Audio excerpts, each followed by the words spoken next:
for the invitation to be a speaker at the Economist Forum today and to speak about the future of money. My name is Dr. Ruža Ignatova. I hold a PhD in law. I have always been very interested in financial services and worked about 6 years with McKinsey in Eastern Europe, actually when the crisis hit us really, really bad. I was spending my time in Russia with Sberbank, and it was an interesting time.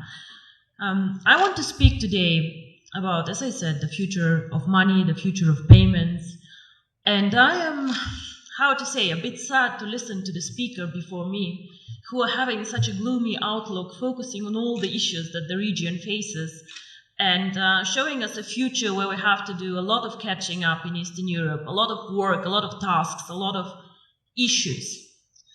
So I would like to take a bit of a different approach. I would like to show people that Eastern Europe can innovate, that Eastern Europe can bring growth, that we are not just a follower country catching up, but actually that we also can show the world that we can do a lot.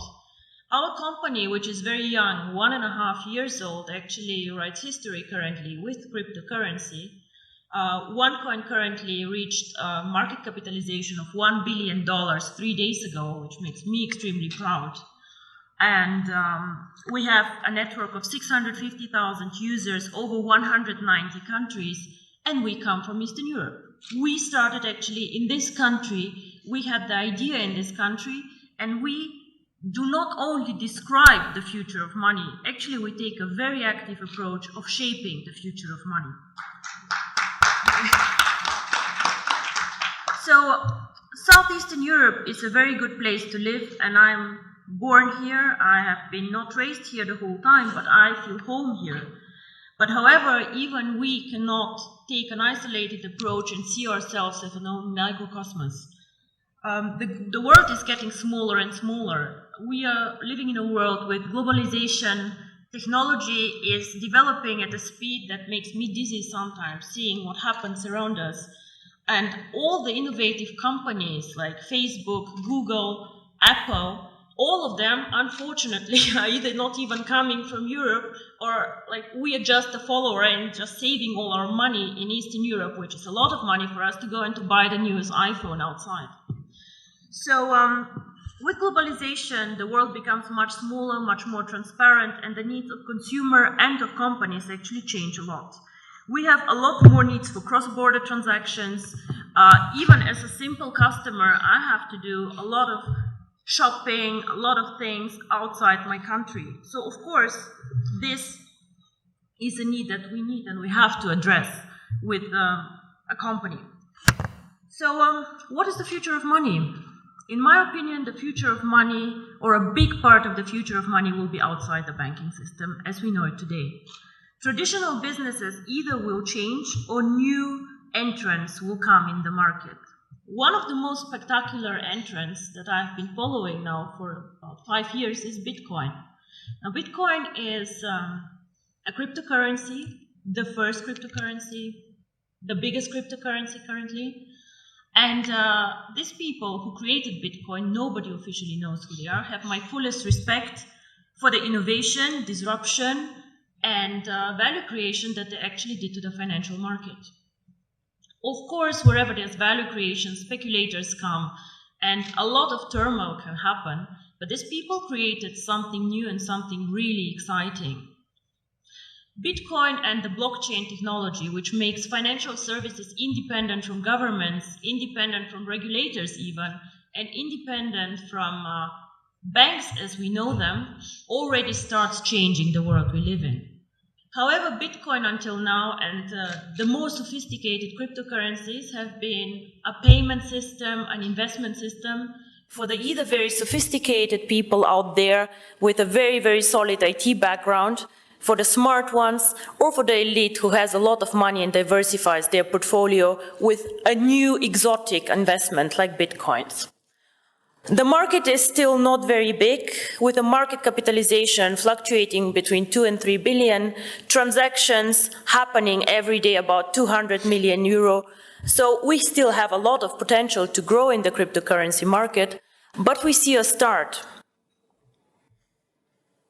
So We have been, or are we still an emerging market? I'm not sure what is politically correct to say, but emerging markets are out there.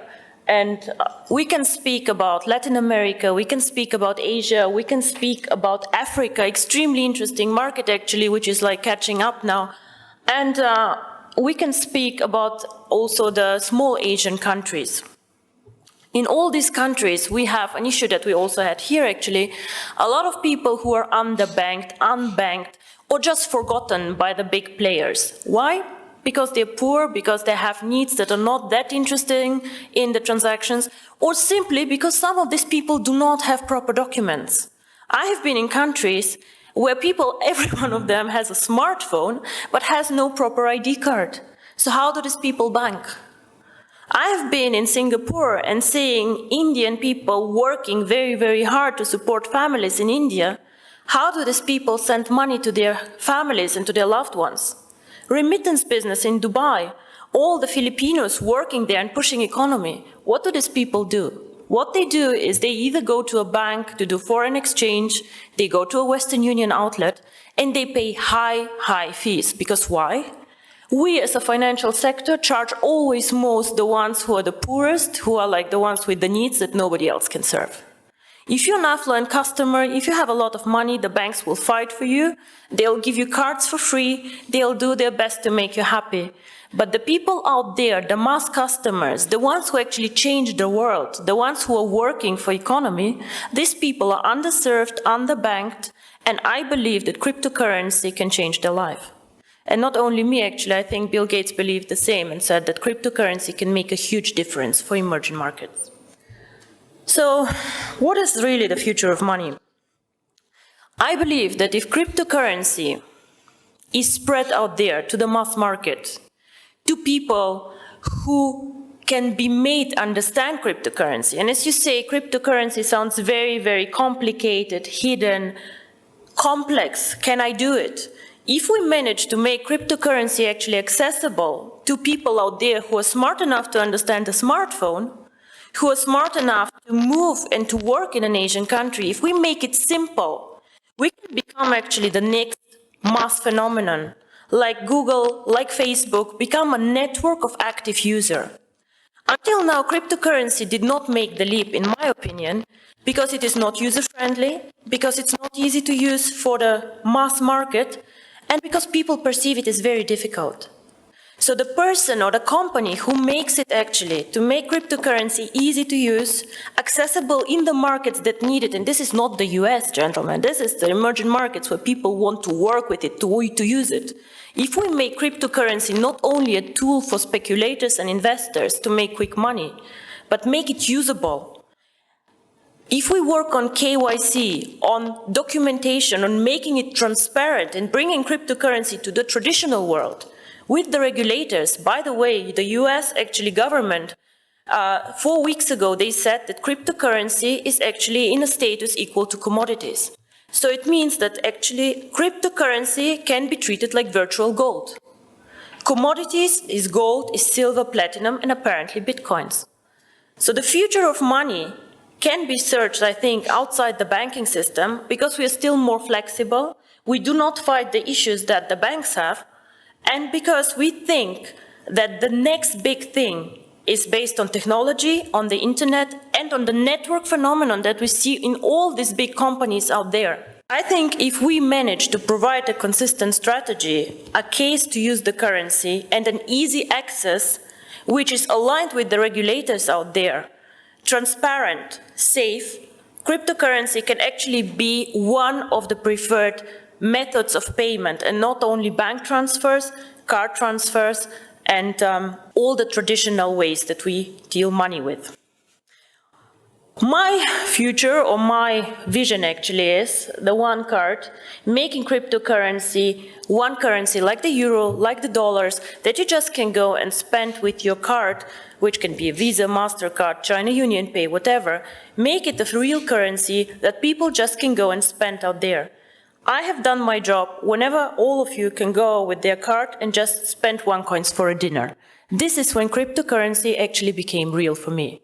And I'm very, very curious how the next 2 to 3 years will work out for all of us.